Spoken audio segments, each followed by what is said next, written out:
호세아서 4장 6절 말씀을 함께 봉독합니다. 내 백성이 지식이 없으므로 망하는도다. 내가 지식을 버렸으니 나도 너를 버려 내 제사장이 되지 못하게 할 것이요 내가 내 하나님의 율법을 잊었으니 나도 내 자녀들을 잊어버리리라. 네. 호세아 전체의 제목으로는 하나님을 아는 지식이라는 제목으로 함께 은혜를 나누겠습니다. 저희가 성경을 막 연구하고 성경 말씀을 막 많이 알고 이러기는 참 쉽지 않습니다. 근데 우리가 인생을 살아가면서 하나님의 말씀을 따라서 인도받을 수 있고 답을 얻을 수 있는 정도는 성경을 알아야 됩니다. 그래서 우리가 이제 선지서들을 지금 보고 있는데 역사서를 지나서 구약에 이사야 그러면 하나님의 남겨진 자들, 그루터기들, 렘넌트들을 일으키는 약속을 붙잡은 선지자다. 이 정도는 알고 있어야 이사야서를 볼 때 앞뒤가 이해가 됩니다. 예레미야는 멸망의 남유다가 마지막 멸망하기 전에 하나님으로부터 받은 계시를 말씀하고 있는데 아무도 안 듣죠. 거의 한 40년 가까이 설명해도 안 듣습니다. 그리고 멸망하고 난 그 나라의 현실 앞에서 예레미야 애가 눈물의 그 고백을 하는 내용이 나오잖아요. 그래서 예레미야 이러면 정말 평생을 눈물을 흘리면서 기도했던 선지자다. 이 정도는 이해하고 있어야 예레미야서의 말씀이나 설교를 들을 때 그 앞뒤가 이해가 되는 거죠. 우리는 늘 우리의 문제만 생각하고 이 문제를 해결받는 말씀 정도만 자꾸 생각하는데 그러면 성경 말씀과 설교를 통해서 하나님이 우리에게 알리려고 하는 그 음성은 못 들어요. 그냥 강의처럼만 듣는 거죠. 책처럼만 보게 되고. 에스겔서는 뭐죠? 포로로 끌려가서 마른 뼈처럼 다 죽게 되는 그 현장에서 이제 그발 강가에서 이제 하나님의 말씀을 묵상하면서 하나님의 계시를 보죠. 환상을 보죠. 마른 뼈처럼 다 죽게 되어 있는데 이스라엘 백성들이 거기에 말씀과 하나님의 생기를 대언하니까 하나님의 군대로 일어나는 환상을 보게 됩니다. 그래서 마른 뼈, 말씀, 생기, 이 말씀 운동에 대한 언약을 붙잡은 선지자가 바로 에스겔이다. 이렇게는 이해하고 있어야 됩니다. 또 우리가 정리해왔던 말씀 중에 다니엘서 지난주에 정리했는데 다니엘서의 세 친구와 이 다니엘은 하나님 앞에 결단했죠. 뜻을 정한 겁니다. 어떠한 일이 있더라도 내가 이것 때문에 죽을지언정 우리나라가 멸망당하고 포로로 끌려왔던 그 이유 우상 숭배했던 그것을 절대 하지 않겠다. 절하거나 그 우상 숭배했던 그 잔치에 참여해서 음식을 먹거나 그거를 하지 않겠다. 일단 그것을 결단했고 또 그것이 빌미가 돼서 죽어야 될 상황이 될 정도로 법이 만들어져서 다 정치적으로 공격하는데도 오히려 하나님 앞에 기도하면서 인도받는 그런 장면이 다니엘서에 나옵니다. 네, 그런 중심으로 다니엘서의 앞뒤를 보게 되면 하나님이 우리에게 말씀하시려고 하는 방향과 깨닫는 은혜가 거의 같아지게 되죠. 자, 오늘 호세아서를 볼 건데 이 호세아서는 14장으로 되어 있는데 한마디로 말하면 호세아서는 하나님의 사랑을 말하는 거예요. 그러니까 멸망당한 이스라엘 백성들, 하나님이 볼 때 어마어마한 죄악 속에 있는 우상을 숭배하고 이교도들이 예배하는 그 예배에 참여하는 그런 모습이거든요. 그래도 하나님은 사랑하시고 끝까지 회복시킨다고 하는 그 내용이 호세아서의 내용입니다. 그래서 오늘 호세아서의 말씀을 통해서 복음 가진 1세대 부모들이 붙잡아야 할 호세아서라는 기준으로 한번 보겠습니다. 호세아는 선지자잖아요. 다니엘은 평신도였죠. 좀 전문인이라고 보시면 되겠는데 호세아는 선지자입니다. 그런데 호세아, 지금으로 말하면 목회자인데 그 집에 일어나는 가정 문제가 심각했습니다. 호세아의 아내가 고멜인데 음란하다. 그래서 자꾸 막 집을 갖추라고 막 그런 심각한 여자와 가정을 이루고 있거든요. 그러니까 태어나는 자녀들도 거의 그렇게 비슷한 모습으로 살아가고 있는 거예요. 그러니까 호세아가 얼마나 선지자로서 어려움을 겪었겠습니까? 이때 하나님이 호세아에게 중요한 말씀을 하시는 내용이 호세아서의 내용입니다. 우리는 다 가정이 있죠. 요즘은 뭐 혼자 사는 가정도 많은데 아무튼 생각외로 가정에 많은 어려움들 때문에 참 심각한 어, 그런 상황으로 빠지는 그런 가정의 문제가 참 많습니다. 거의 다 비슷하거든요. 우리가 가정의 축복을 받고 그래야 되는데 이런 어려움들을 많이 겪고 있고 당하고 있습니다. 결국 호세아서는 가장 중요한 목회자, 선지자 부부의 문제로 시작하고 있거든요. 그렇다면 뭐 우리 중직자들, 평신도들도 거의 많은 비슷한 어려움들을 겪고 있으리라고 봅니다. 부부라고 하는 공통점이 있는데 왜 이렇게 어려움이 올까? 우리는 사실 하나님의 모든 축복을 받았거든요. 어려움이 오건 문제가 오건 갈등이 있건 하나님이 우리를 축복하시는 것은 변함이 없는데 우리는 내가 생각할 때 육신적으로 좀 좋은 응답이 있거나 그러면 하나님이 축복한다. 이게 별로 안 흔들리는데 갈등, 어려움, 문제가 이제 닥칠 때는 하나님이 나를 버린 것 같단 말이죠. 근데 그렇지 않다는 거예요. 사단은 그런 어려움을 가져다 주는 존재이기도 하지만 우리가 실수하거나 불가항력적으로 오는 그런 어려움들 때문에 겪는 그런 인생의 문제들, 특히 가정의 문제들을 두고 사단이 공격을 하는 겁니다. 그러니까 사단이 공격을 하니까 사로잡히게 되는 거죠. 그 문제 때문에. 그럼 어떻게 될까요? 하나님이 안 계시는 것처럼 불신앙과 저주의 배경과 고통 속에 사로잡히게 됩니다. 그래서 여러분, 가정을 공격한다는 것을 기억하셔야 돼요. 저와 여러분이 이 복음을 전할 전도자들이 맞다면 저라도 가정을 공격하겠어요. 그렇지 않겠습니까? 가정이 힘들면 밖에 나가서 자신 있게 예수 믿어야 될 이유를 설명하기가 어렵잖아요. 그래서 가정의 문제는 누가 잘했다, 누구 때문이다, 이렇게 생각할 일이 아닙니다.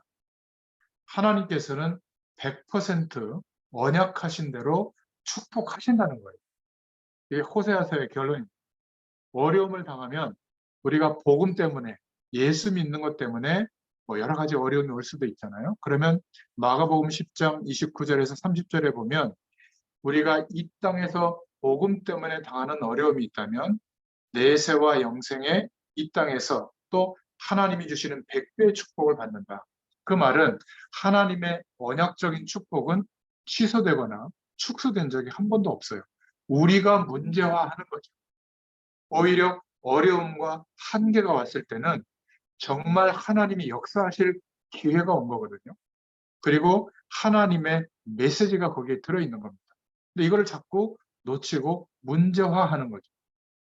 그래서 호세아는 여러분 아시다시피 서론으로 좀 생각해 보면 최고의 선지자로 부름받았는데 가정도 사실은 하나님이 축복하실 만한 능력이 있습니다. 그런데 일부러 음란한 여인 고멜에게 장가가라고 한 겁니다.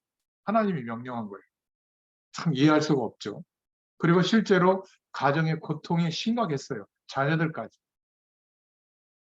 근데 아무 문제가 없이 하나님이 역사할 건데 우리가 그 문제에 대해서 완전히 빠져버리면 어떻게 되죠? 사단의 전략에 사로잡히게 되는 겁니다.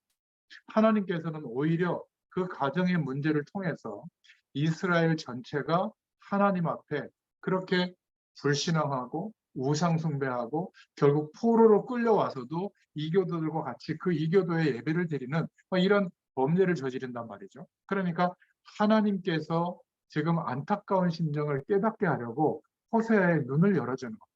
가정의 문제를 통해서. 그래서 기억하셔야 됩니다. 하나님은 지금도 축복하고 계시는데 특히 가정에 일어나는 그 문제들 중에 제일 힘든 게 부부 문제가 심각하죠. 고멜이 왜 이렇게 되었을까? 이럴 때 목회자는 어떻게 해야 될까? 우리 가정에 많은 문제들이 일어나는데 특히 부부 문제를 어떻게 볼 것인가? 그 내용의 첫 번째는 보통 신앙이나 성격이나 대부분 그 사람들의 수준이나 차이가 존재하는 거예요. 같으면 얼마나 좋겠습니까? 그죠? 그래서 하나님을 믿지 않는 불신자들은 싸우다가 이혼해 버리면 되는데 예수 믿는 우리 가정, 우리 부부들은 이게 참 쉽지 않아요. 이혼을 해도 쉽지 않고, 견디려고 해도 쉽지 않고, 힘이 없으면. 뭐, 좀 미안한 얘기지만 평신도들까지는 그래도 이해되는데, 목회자들이 이런 문제가 있어서 이혼을 하게 된다. 참 어렵죠. 그죠? 그래서 목회자, 또 사모, 이들이 당하는 고난이 작은 고난이 아닌 것 같아요. 그래서 우리는 누가 맞다, 안 맞다 이전에 차이가 있다는 것을 기억해야 됩니다. 성격도, 수준도, 생각도 차이가 나는 거예요. 거기서 발생하는 문제거든요. 그래서 하나님을 바라보는 믿음과 신앙이 없으면 누구라도 가정의 문제를 이길 수가 없어요. 사단이 그걸 파고들어서 완전히 떡을 치는 막 그런 문제를 헤어나기가 참 어렵습니다.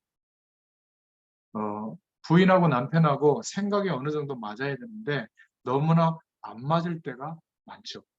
그럼 어떻게 될까요? 둘 다 옳은 거 아니겠어요, 그러면? 나도 옳고 니도 옳은데 왜 그것만 강요하냐? 이렇게 될 거 아니겠습니까? 각자의 입장에서만 생각하니까 문제가 오는 거죠. 하나가 희생이 되면 되는데 이 희생이 또 어려운 겁니다. 그렇지 않습니까? 옛날은 막 이러면 이제 희생하는 척했지만 지금은 이래가지고는 큰일 납니다. 그죠? 당장 그 사진 찍고 음성 녹음해서 고발하죠. 그러니까 희생도 억지로 강요할 수가 없는 거죠. 지금은 남녀가 다 같이 일하거든요. 그럼 육아, 자녀를 키우는 거, 가정에 뭐 음식하는 거, 가정의 여러 가지를 돌보는 거 같이 해야 돼요. 그죠? 똑같이 직장에서 왔는데 나는 딱 이렇게 다리 꼬고 앉아서 시원한 음료수 마시고 있고 밥 차려올 때까지 기다리고 이러면 안 돼요. 밥 차려주면 설거지는 내가 하고 아니면 뭐 오늘은 내가 차리고 내가 요리하고 이렇게 안 하면요 젊은 세대들은 가정이 유지가 안 됩니다. 자녀도 같이 키워야 되거든요. 예전에는 어머니 혼자 다 해도 집에 그렇게 큰 문제가 없는데 요즘은 같이 도와주고 해도 얼마나 이렇게 다툼이 많은지. 그러니까 영적인 힘이 없다 보니까 희생한다. 둘이 한 몸을 이뤄서 한 가정을 이루어낸다. 이게 참 어려운 것 같아요. 그러니까 이거를 먼저 기억하셔야 되고 이 호세아서를 통해서 보여주는 이 고멜은 사실 목회자 부인이고 하면 좀 영적인 것이 앞서야 되잖아요. 근데 너무 육신적이고 너무 세상적인 게 문제인 겁니다. 이럴 때 이제 갈등이 많이 일어나죠. 또 배경이 완전히 다른 겁니다. 어느 목회자가 된 분의 얘기를 들었는데 목회자가 되기 전에 결혼을 시골에서 했대요. 시골에서 결혼할 때 나이도 비슷하고 시골에서 살아온 입장도 비슷했을 때는 아무 문제가 없는데 이 목회자 된 분이 이제 도시로 나와서 전자회사에 다니다가 신학을 하고 목사가 됐답니다. 그러니까 사모님은 아무 죄가 없이 갑자기 사모가 된 거죠. 근데 이분이 생각보다 똑똑하고 성실해서 교회에 좀 이렇게 부흥의 역사가 일어난 거예요. 이때부터 누가 뭐라고 안 했는데 사모님이 이제 눌리기 시작한 거예요. 그러니까 누가 말 안 했는데도 아마 학벌이나 이런 게 별로 없었나 보죠. 이러니까 배경이 충돌이 된 거예요. 목사님은 좀 공부도 하고 좀 똑똑한 축에 속하는데 사모님은 이게 못 따라오니까 이게 이제 점점점 영적인 문제가 거기에 덮쳐오니까 이 사모님의 24시간 하는 일이 뭐냐면 누구하고 같이 있나, 뭐 하나, 이것만 늘 살피는 거예요. 그러니까 뭐 복음, 하나님의 영광과 상관없이 불꽃 같은 눈으로 밤낮 없이 그것만 살피는 겁니다.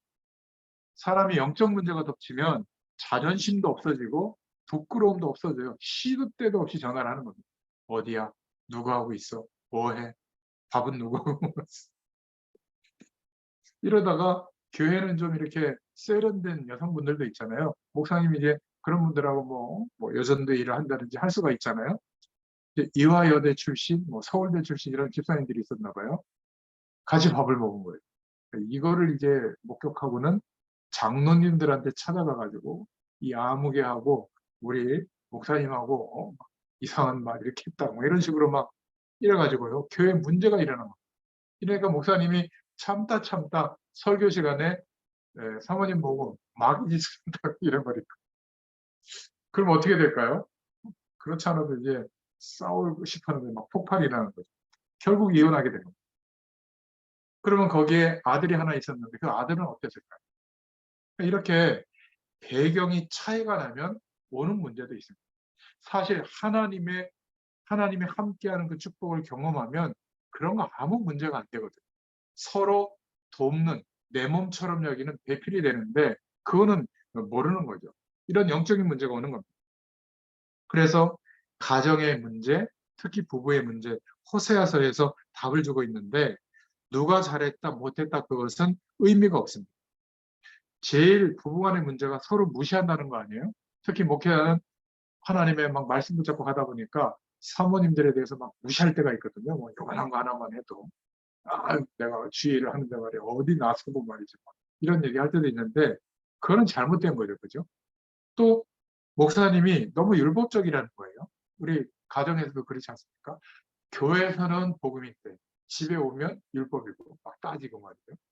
또 사람들한테는 복음인데 집에 와서는 막 이렇게 하고 강단에서 말씀 전할 때는 복음인데 집에 와서는 율법이고 이런 것들 때문에 이제 문제가 이제 많이 생기죠. 근데 중요한 것은 그 남편도 아내도 사실은 영적인 문제가 와 있는 겁니다. 이러면 교회가 부흥이 될 리가 없죠. 그러니까 한국 교회 거의 7, 80%가 미자립 상태거든요. 그러면 어쩔 수 없이 사모님은 또 아르바이트 하러 나가야 돼요. 외국에 가보면 선교사님들, 뭐 외국에서 목회하는 목회자들의 가정은 주로 이런 문제가 교회에도 많이 일어나게 됩니다. 사실은 주님께서 주의 영광을 위해서 살아가는 우리들에게 두려워하지 마라. 내가 너와 함께 할 것이다. 아무것도 염려하지 마라. 내가 세상 끝날까지 하늘과 땅의 권세를 가지고 너희와 항상 함께 하겠다. 그런데 이런 말씀보다는 가정의 문제, 현실적인 문제, 이런 것들이 굉장히 크죠. 우리는 이 문제를 가지고 주님을 바라보고 보고만으로 들어가면 호세아처럼 승리하게 될 줄로 믿습니다. 인생을 살아가는데 너무 부부끼리, 부모와 자녀끼리 너무 잘 맞으면 아나니아 삽비라 가정 같은 문제가 생겨요. 안 맞는 게 정상이에요. 안 맞는데 하나님이 함께하는 그 은혜를 이제 기도 속에서 체험하고 누리게 되면 바뀌죠. 뭐가 바뀌죠? 안 맞는 그 부분을 돕는 배필로 바뀌게 되고 서로 그 부분에 대해서 사랑하고 아껴주는 관계로 바뀌게 될 줄로 믿습니다. 그런데 가정의 문제를 하나님이 허락했지만 그 가정의 문제를 통해서 이제 본론으로 들어가 보면 하나님이 말씀을 주고 있는 겁니다. 우리는 하나님의 자녀죠. 그리스도로 말미암아 하나님의 구원의 축복이 임했고 성령으로 함께 하시는 하나님의 백성이 됐습니다. 하나님의 영광이 우리의 삶을 통해서 나타나는데 우리의 실수와 여러 가지 어려움과 갈등 때문에 오는 가정에 많은 문제가 있지만 그것을 통해서 이 시대의 문제를 볼 수 있기를 축원드립니다. 우리가 겪고 있는 대다수의 문제들, 많은 문제와 어려움은 모든 가정들, 이 시대의 가정들이 겪고 있는 문제인 거예요. 그래서 첫 번째로 호세아 가정에 나타난 메시지인데 호세아서 3장 1절부터 5절을 통해서 볼 수 있습니다. 결혼 생활이 불행했어요. 호세아 선지자. 1장 2절에 처음부터 음란한 여자를 만난 겁니다. 이러니까 1장 4절에 보면 자녀들도 실패했죠. 이스르엘이라고 하는 아들 이름의 뜻이 하나님이 흩으신다. 로루하마 1장 6절에 긍휼히 여김을 받지 못한 자다. 로암미 딸도 1장 9절에 여호와의 백성이 아니라는 뜻이거든요. 그러니까 이렇게 자녀들도 실패하게 되죠. 호세아서 3장 1절부터 5절에 보면 아내가 가출하는 겁니다. 이때 하나님이 호세아에게 깨닫게 해주신 거예요. 우리 가정에 겪는 이런 문제가 오늘 이 시대에 이스라엘 백성 전체가 겪고 있는 문제구나. 왜 그렇죠? 뭘 깨닫게 하는 것이죠, 하나님이? 바로 이스라엘의 죄에 대한 경고를 말씀하고 있는 겁니다. 호세아서 5장 1절부터 15절에 보면 이스라엘의 지도자들이 하나님의 약속을 놓치고 여전히 우상 숭배하고 있는 겁니다. 그리고 백성들은 호세아서 7장 1절부터 8장 14절에 보니까 여전히 하나님 앞에 죄악을 범하고 있는 거죠. 이교도들의 예배에 참여하면서 여전히 우상 속에 있는 겁니다. 이게 너무 안타까운 거죠. 이 호세아서의 메시지는 언제 주어졌냐면 북이스라엘이 멸망하기 직전에 주어진 거거든요. 너무 안타까운 거예요. 그 앞에 선지서들을 보면 포로로 끌려가서도 그랬고 이제 나라가 멸망한다고 하는 말씀을 주어지고 있는데도, 하나님의 경고가 주어지고 있는데도 변하지 않는 겁니다. 호세아서 9장 1절부터 10장 15절에 보면 임박한 심판에 대한 선포를 또 하게 되거든요. 호세아서 11장부터 13장 16절에 보면 우상 숭배로 하나님의 사랑을 배반한 이스라엘의 파멸을 경고하고 있는 겁니다. 그러니까 부인이 너를 배반하니까 네가 마음이 아프지. 내 백성 이스라엘이 전부 우상에 빠졌는데 어떻게 하면 좋겠느냐. 멸망이 올 수밖에 없는 하나님의 경고를 호세아가 깨달은 것입니다. 그래서 40년간 이 말씀을 전하는데 여전히 아무도 안 듣습니다. 왜 그럴까요? 이렇게 교회마다 하나님의 말씀을 선포하고 하나님의 뜻을 전하는데 왜 그렇게 세상이 전부일까요? 희한하죠. 똑같아요. 과거나 지금이나 살아가는 방식과 뭐 붙잡는 내용들이 다른 것 같아도 영적으로 보면 똑같이 거기에 몰두하고 있어요. 제가 표현을 그렇게 했잖아요.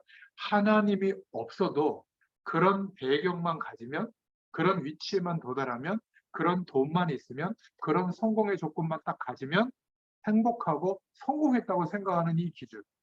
이게 이스라엘 백성들이 갖고 있었던 기준이거든요.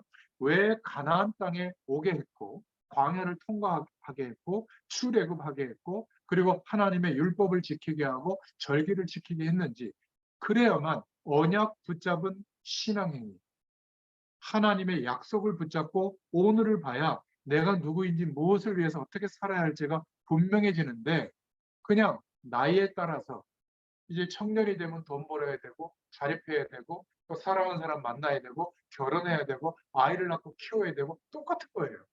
그러니까 강대국의 배경을 가지고 와서라도, 그 우상을 가지고 와서라도 성공되고 부강한 나라가 될 수 있다면 모든 것을 다 한 겁니다. 북이스라엘 나라로 갈라진 남유다 왕국에서 몇 명의 왕이 그래도 하나님의 언약을 붙잡았지만 북이스라엘의 그 많은 왕들이 단 한 명도 하나님의 약속을 안 붙잡은 거예요. 그럴 수가 있습니까? 그럴 수 있어요. 여러분, 하나님 앞에 포장하지 말고 우리 모습을, 복음의 말씀을 생각하면서 한번 이렇게 비춰보세요. 오늘 자존심 상한 거, 상처받은 거, 힘들다고 생각했던 거, 하나님과 함께하는 축복이 없어서라고 생각해 본 적 있습니까? 거의 아닐 거예요. 성령 충만 못 받아서 오늘 자존심 상하고 성령 충만이 없어서 오늘 힘들고 이랬던 적이 거의 없죠. 희한하잖아요. 하나님께서 그것도 이 땅에 육신을 입고 오셔서 그리스도를 완성하시고 하나님 나라의 일을 다 말씀하시고 성천하시기 전에 유언처럼 주신 메시지가 뭐죠? 성령 충만을 약속한 거예요. 근데 신기하게도 기도는 많이 하는데 성령 충만에 대해서 존중하고 기대하고 갈급하게 구하지는 않아요. 희한하지 않습니까? 저는 성령 충만 굉장히 구하거든요. 하나님의 영으로 충만해지게 해달라. 그 배경 속에서 오늘을 볼 수 있는 지혜를 달라. 그 배경 속에서 하나님 주시는 건강과 또 경제적인 축복과 돈이 많다는 것을 제가 기도하는 게 아니에요. 내게 있는 물질이 하나님이 복을 주시면 작아도 행복해지고 많아도 행복해지고, 그런데 아무리 많아도 하나님이 내 물질에, 경제에, 하는 일에 복을 주시지 않으면 많을수록 더 괴로워져요. 경험해 보셨잖아요. 대부분 사업하는 분들이 언제 문제가 오죠? 확장할 때 문제가 오지 않아요? 갑자기 막 금리가 뛰고 막 요즘 막 건물 막 무리해서 빚내서 산 사람들, 돈이 있는 사람들 말고 약간 없는데 빚내서 산 사람들, 금리가 올라가니까 막 거의 뭐 또 임대료 같은 거 낼 형편이 안 되고 이 산업이 잘 안 돌아가니까, 그러니까 어떤 상황이 되죠? 그러니까 결국 사무실 같은 데 입주를 안 하잖아요. 이러니까 막 공실일이 많아지고 결국 부도가 나는 거예요.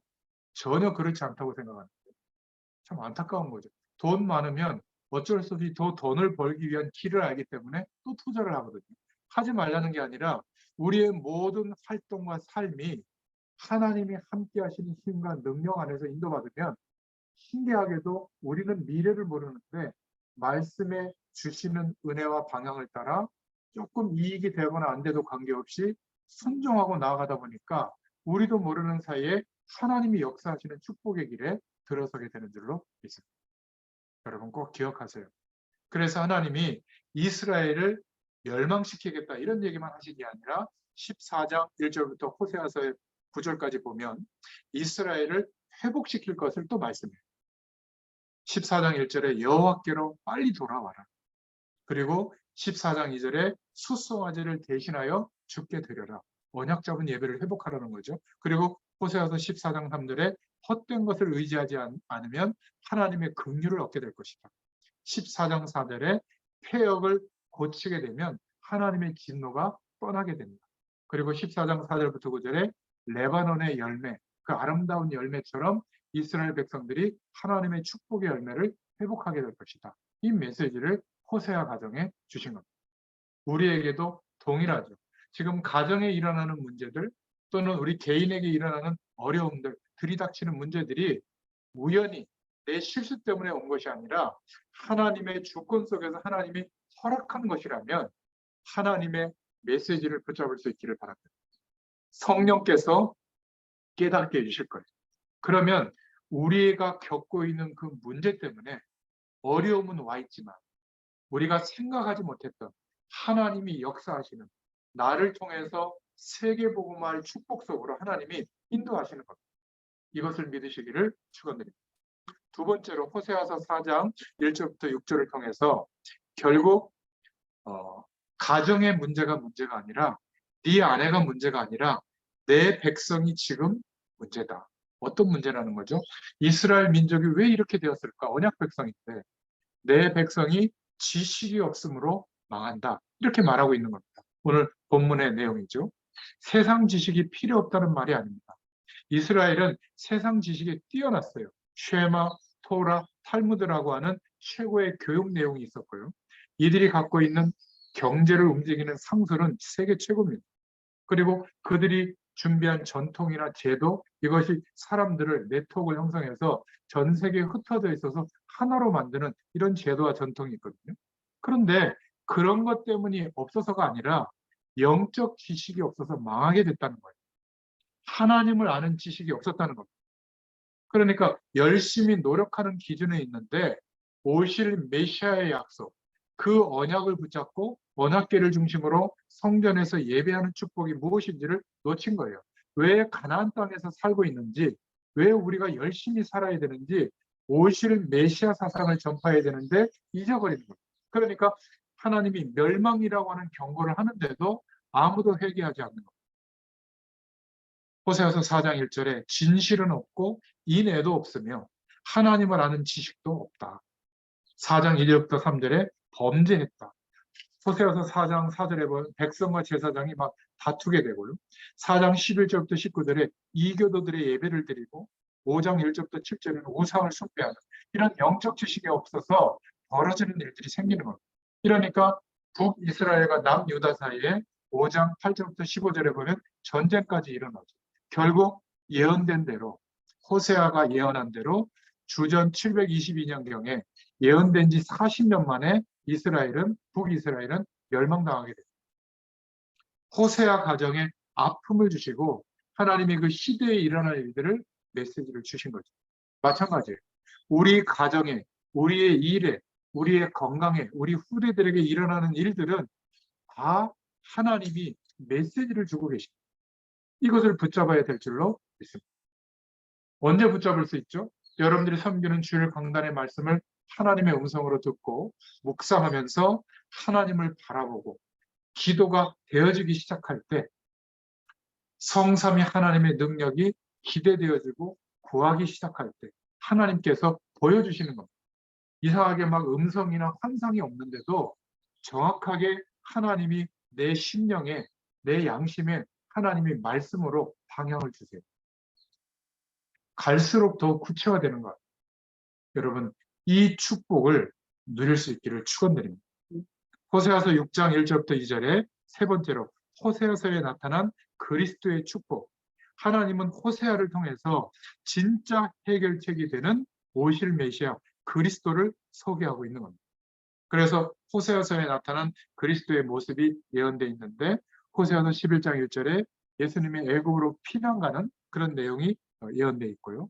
또 호세아서 1장 10절, 2장 23절에 이방인들이 구원받는 것을 하나님이 원하신다는 것. 또 호세아서 3장 1절부터 5절에 그리스도의 사랑과 대속 구속에 대해서, 호세아서 6장 2절에는 그리스도의 부활에 대해서 말씀하고 있죠.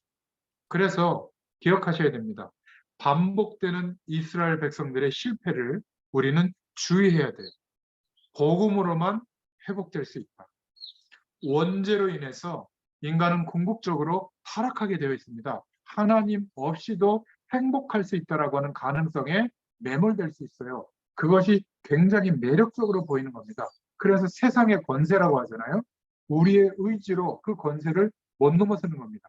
배후에 왕노릇하는 사단의 세력이 속이고 있는 거거든요. 우상 숭배와 영적 문제로 들이닥치는 이 어려움에 대해서, 심각한 재앙에 대해서 무지한 결과죠. 왜 하나님께서 번제, 피 뿌리는 예배, 희생 제물을 드리게 했는가? 오실 메시아 그리스도께서 무슨 일을 완성하셨는가?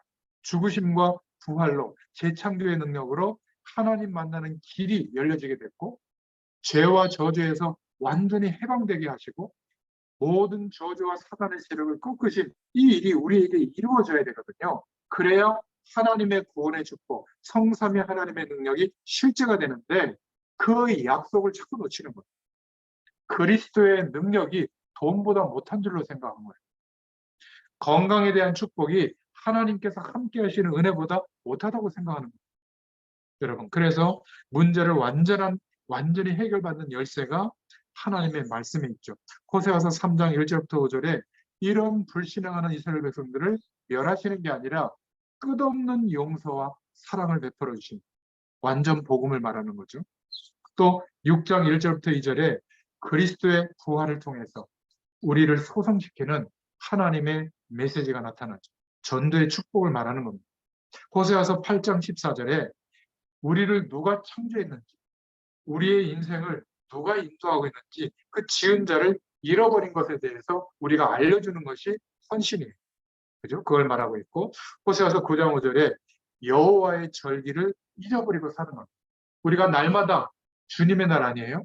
주님과 동행한다면 날마다 주일인데 주일날 예배당에 가서는 안 잊어버리는데 매일 살아갈 때 내가 여전히 주인으로 주격이 나라는 것을 자꾸 까먹는 겁니다. 왜 내가 어려운지를 몰라요. 주격이 나라서 그래. 내 자아가 여전히 주인되고 있는 거죠. 우리는 하나님이 역사하시는 그 응답의 길을 따라가는 거예요. 그죠? 그런데 하나님의 응답이 뭔지 모르니까, 하나님의 역사하시는 축복이 안 나타나고 있으니까 결국 내 자아를 중심으로 하루를 살아가는 겁니다. 그 방향은 뭐죠? 여전히 세상 속에서 살아가는 사람들과 비슷한 거예요. 그러면 하나님이 우리를 저주하는 게 아니라 사랑하신다면 그냥 두시겠어요? 내 백성이 지식이 없어서 망하는데 그냥 두시겠습니까? 뭔가 하나님을 바라볼 수밖에 없는 조건을 만들어 주시겠죠. 하나님이 응답할 때는 두 가지로 응답합니다. 우리가 생각하는 것 이상으로 좋은 응답을 주시면서 역사하거든요. 근데 똑같은 하나님의 수단, 양면과 같은데 동전의 양면처럼 하나의 수단은 완전히 실패와 멸망이 오도록, 우리의 힘으로 감당할 수 없는 한계가 오도록, 그게 하나님의 축복이에요. 그러면 전적으로 하나님의 백성은 주님 바라보거든요. 그러다가 문제를 해결받는 정도가 아니라 이 시대의 문제를 보고 우리에게 임하신 그리스도의 축복이 그냥 나를 행복하게 하는 정도가 아니라, 내 문제를 해결하는 정도가 아니라 이 시대의 문제를 해결하는 능력이 되는구나, 이것을 확신하게 되도록. 그럼 어떻게 될까요? 우리의 오늘이 바뀌어요. 우리와 함께하는 가족 구성원들이 다르게 보여요. 왜 우리가 가정을 이루고, 왜 우리가 직장에서 경제활동하는지, 내가 왜 이 땅에서 살고 있는지, 내가 왜 이 분야의 일을 하고 있는지 진짜 이유가 생깁니다. 여기까지 가야 돼요, 우리의 신앙. 근데 대부분 잘 먹고 잘 사는 게 복이라고 생각하거든요. 그거는 어떤 면에서 나약하게 될 수가 있어요. 어떨 때는 우리 인생의 모든 것을 허비시켜서라도 하나님이 원하시는 그 일에 우리의 생을 걸어야 되거든요. 이게 하라고 해서 되는 게 아닙니다. 빚진 자의 심령으로 하나님의 이 구원의 축복이 경험된다면 호세아처럼 40년 동안 그 일을 할 수 있는 겁니다. 아무도 반항하지 않아. 성공하고 잘되고 커지는 거, 여기에 지금 몰리거든요. 그래서 한국 교회의 가장 큰 문제는 작은 교회가 이제는 힘들어진다는 거예요. 왜 그렇죠? 큰 교회는 하나님이 더 역사한다고 생각하는 거예요. 맞아요. 그럼 작은 교회는 하나님이 안 계신가요? 이런 문제가 생기는 거예요. 그러면 작은 교회가 다 무너지면 큰 교회 몇 개만 있으면 한국 교회가 부흥될까요? 더 쪼그라들어요. 다 부흥이 일어나야 돼요. 그 비결은 뭐죠? 하나님이 말씀하고 계시잖아요. 내 백성이 이 영적인 지식이 없어서 망한다. 그래서 하나님이 호세아서에도 복음을 붙잡을 수 있는 내용들을 허락해 주신 겁니다. 우리는 무엇에 실패하고 있는지 분명히 알아야 되겠죠. 왜 실패가 어쩌다 올 수는 있지만 계속되고 있는가, 근본적인 이유를 빨리 찾아낼 수 있기를 바랍니다. 지금 우리에게 닥친 문제를 해결하기에 급급하다 보면 그 문제에 갇히게 돼요. 그것은 해결하려고 노력해야 되지만 하루에 가장 중요한 시간, 편안한 시간을 확보해서 하나님이 우리에게 알리고 있는 이 말씀, 하나님의 뜻, 하나님의 능력, 하나님의 은혜를 체험하고 누리는 시간이 있어야 될 줄로 믿습니다. 그것부터 시작해야 돼요. 그러면 그 은혜와 힘과 능력으로 하나님이 역사하시는 것을 보게 됩니다. 하나님의 목표도 생겨요. 그러니까 우리의 동기가 얼마나 보잘것없는지를 깨닫게 됩니다. 이러면 매일매일의 삶이 여전히 어려움도 있죠. 그런데 하나님이 역사하시는 축복을 따라가다 보니까 기쁘고 감사하고 너무 하나님의 은혜를 따라가게 돼요. 고통스럽지만 내가 이 일을 겪고 변화시키고 성공시켜야 될 이유를 이제 깨닫게 되는 거예요. 저희 딸내미가 저랑 얘기하면 제가 막 빨리 끊으려고 하니까 제 집사람하고 이제 매일 얘기를 하는데 옆에서 이렇게 들어보면 참 하나님이 많은 은혜들을 주는 것 같아요.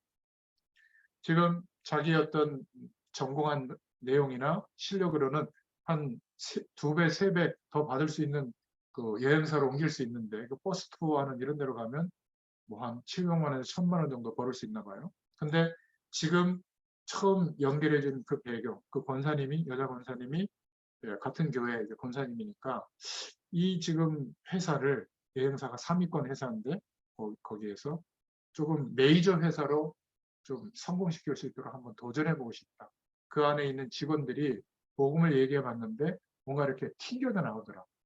그러면서 가만히 쳐다보니까 자기는 몰랐는데 너무 막 그냥 살아가게 급급하다는 거죠.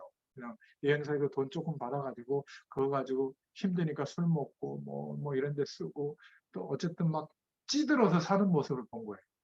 복음에 관심을 갖고 이렇게 제가 그런 애가 아닌데 그렇게 보다 보니까 그래서 뭔가 하나님이 갑자기 넘어져서 막 손도 막 다치고 했거든요.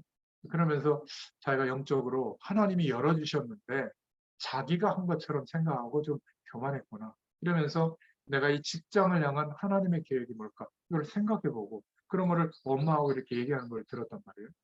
얼마나 감사합니까? 그죠? 내가 왜 여기에 있는지를 이제 알게 되기 시작하는 거예요. 여러분, 우리가 왜 우리의 가정을 이루고 어려움을 극복하고 직장에서 경제활동하고 인생을 살아갑니까?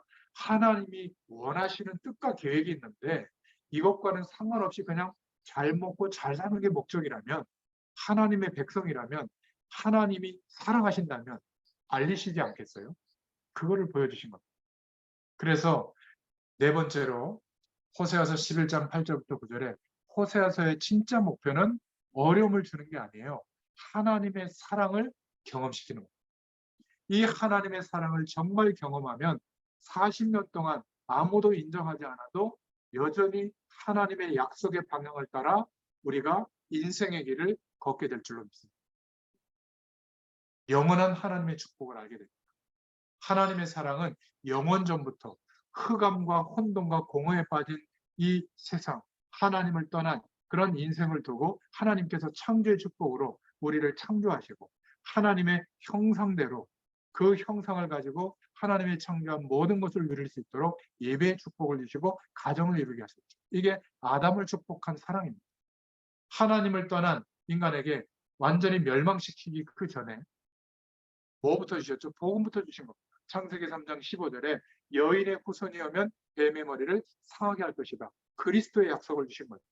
창세기 6장에 하나님 없어서 살만한 시대를 만들었는데 하나님이 올 때는 심판해야 될 만큼 심각한 죄악이 관영한 시대였죠. 6장 14절에 방주를 만들었죠. 창세기 12장에 아무도 하나님의 언약을 붙잡고 있지 않을 때 우상 섬기는 갈대 우르에 있던 아브라함을 그냥 지명해서 불러서 어디를 가라고 했죠? 메시아 오실 땅, 가나안 땅으로 가라. 그게 하나님의 약속이었어요. 메시아 약속 붙잡는 거였어요. 그럴 때 하나님이 회복시켰잖아요. 출애굽기 3장 18절에 그들이 내 말을 들으리니 너는 그들의 장로와 함께 애굽 왕에게 이르기를 히브리 사람의 하나님 여호와께서 우리에게 임하셨은즉 우리가 우리 하나님 여호와께 희생을 드리려 하오니 사흘길쯤 광야로 가기를 허락하소서 하라. 40년 전에 범죄를 저지르고 왕궁에서 도망갔던 모세인데 그 바로왕 앞에 가서 뜬금없는 소리를 하게 된 겁니다. 노예 세례하는 우리 백성을 내놔라. 이유는 사흘길쯤 가서 광야에서 희생제사, 피 뿌리는 예배, 번제를 드려야 되니까 언약을 회복해야 되니까 우리 백성을 보내라. 말 듣겠어요? 죽을 수도 있을 텐데. 근데 자기만 유일하게 바로왕 앞에 가서 애굽 전체에 이 하나님의 말씀을 전달할 유일한 사람이라는 것을 알게 된 거예요. 그리고 하나님의 능력으로 역사한다는 것을 확신하고 있었던 거예요. 이 사랑을 가지고 하나님이 호세아에게 깨닫게 하신 겁니다. 하나님의 사랑을 깨달으니까 호세아가 하나님의 사랑으로 호소했던 겁니다. 11장 1절부터 2절에 하나님은 이스라엘을 버리지 아니했다. 1절부터 7절에 보면 애굽에서 건져냈으나 다시 애굽의 배경 속으로 들어가지 않기를 호소했어요. 11장 8절부터 12절에 어찌 이스라엘을 버릴 수 있겠는가? 12장 1절부터 14절에 여호와께로 돌아와라. 베델의 하나님, 단을 쌓고 예배했을 때 하나님이 축복했던 그 하나님을 기억해라. 12장 4절에 12장 5절에는 만군의 여호와께서 우리에게 함께 하신다. 소송아지를 드리고 하나님의 긍휼을 입을 때 14장에 레바논의 향기가 될 것이다. 이스라엘은 다시 꽃이 피게 될 것이다. 이렇게 말씀하고 있죠. 여러분, 하나님의 사랑으로 우리의 가정, 우리의 교회, 우리의 경제활동, 우리의 후대들, 지금 당하는 어려움이 문제가 아니라 하나님께서는 하나님의 사랑으로 돌아오라는 거예요. 하나님의 사랑을 회복하라는 겁니다. 그러면 모든 문제는 해결됩니다. 마지막 5번째로 호세아서 6장 6절 또 마태복음 9장 13절에 같은 얘기를 말하고 있는데 신약 성경에 인용된 호세아서의 언약을 말하고 있습니다. 나는 인애를 원하고 제사를 원치 아니하며 번제보다 더 하나님 아는 것을 원하노라. 하나님의 언약은 지금도 계속 성취되고 있습니다. 왜 그렇죠?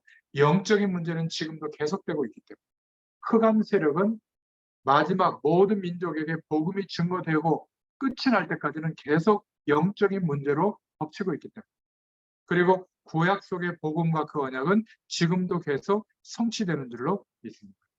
여인의 후손, 방주 언약, 가나안 땅으로 가는 언약은 지금도 로마서 15장 4절, 고린도서 10장 11절, 베드로 후서 2장 6절을 통해서 다시 복음으로 승화되어져서 계속 언약 붙잡도록 역사하고 있습니다.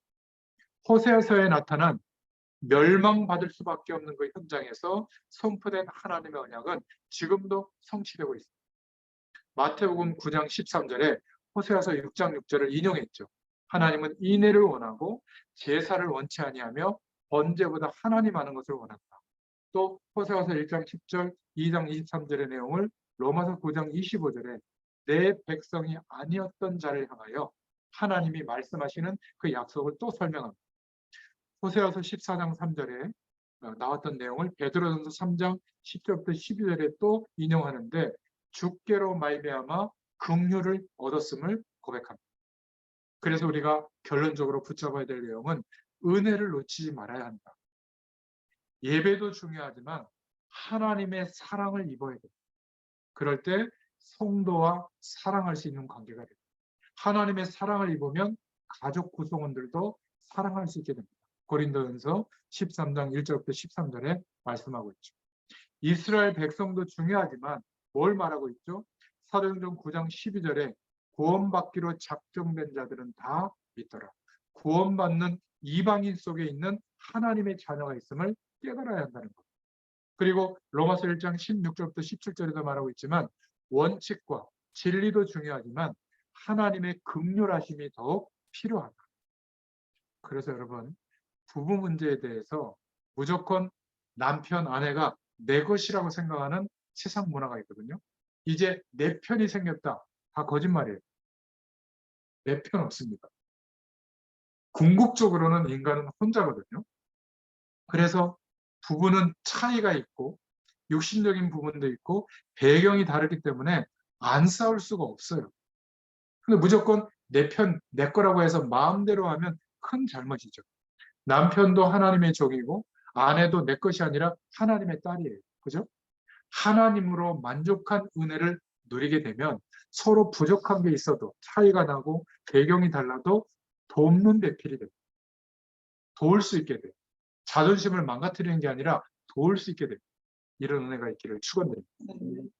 대부분 부부의 문제는 뭐냐면 서로 차이가 나는 것에 대해서 도울 수 있는 상태가 안 됐기 때문에 나도 힘든데 어떻게 돕겠어요. 그러니까 상대방이 나를 도와주기를 원하거든요. 내 부족한 거를. 본인도 힘든데 어떻게 상대방을 돕겠습니까? 우리 자신들이 이 축복을 누려야 될 줄로 믿습니다. 그런데 가정에 일어나는 문제들 때문에 특히 어린 자녀들이 있는 가정을 보면 이 말씀을 들을 때 한번 생각해 보세요. 유치부 아이들, 유초등부 아이들, 그 후대들이 이 가정에서 부부가 겪고 있는 문제들 때문에 상처받게 돼요. 그러니까 아이가 그 상처를 가지고 자라게 되거든요. 한 번쯤은 엄마 아빠가 부족해서 그런 일들이 있었다. 미안하다. 이래도 치유됩니다. 그리고 이제는 하나님의 말씀을 따라 이렇게 우리가 인도받자. 이렇게 얘기해도 자녀들이 이해합니다.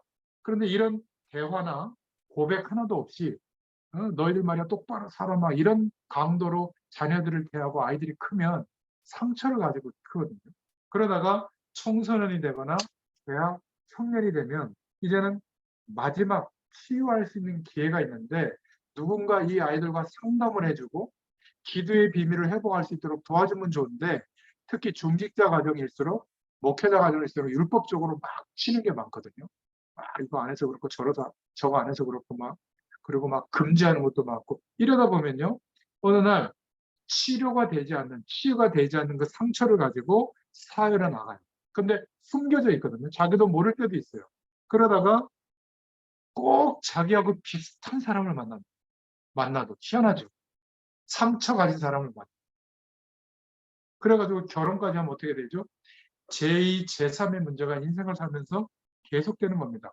이것을 이야기를 해줘야 돼요. 우리의 삶을 통해서. 그래서 우리 후대들이 사회생활 할 때나 사람을 만나는 거잖아요. 결국 가정도 그렇고 직장생활도 그렇고 사람들이 겪고 있는 나타나는 문제들이 왜 그런지를 이해할 수 있어야 돼요. 그러면 상처가 안 되고 오히려 그들을 영적 상태를 변화시킬 수 있는 힘이 우리에게 있으면 바꿀 수 있게 되는 거예요. 우리의 현장을. 이런 축복이 전달돼야 될 줄로 믿습니다.